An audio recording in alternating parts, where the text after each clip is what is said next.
Ka-out ko nga lang pala ng trabaho at naalala ko ay Valentine's Day ngayon at dahil tanghali na ako nag-out sa trabaho at malayo rin kami sa Kabayanan, nagtingin-tingin na rin ako ng mga bulaklak dito sa paligid kahit damo ay okay na yan.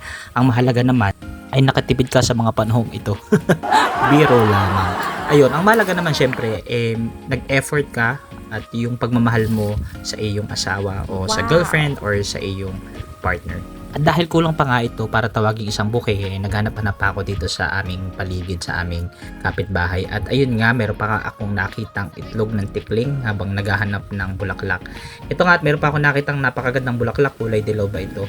Ayan, hindi ko alam kung anong tawag dito. At hindi ko rin alam kung anong sasabihin sa akin mamaya ng aking asawa. Ayan nga, at pipitasin ko na to. Napakahirap ang pitasin. Ayan, kailangan kong balin pa ang tangkay nitong halaman na ito. Pwede na siguro ito. Okay na ito.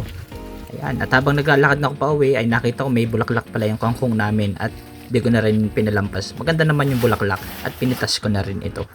Eto na nga yung mga pinitas nating, di ko alam, damo, halaman, gulay, ano ba yan?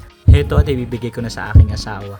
Masaya naman yung aking asawa. Ayan, at tuwang-tuwa siya sa mga damong bulaklak na naibigay ko sa kanya. Ayun lamang at maraming salamat sa panonood.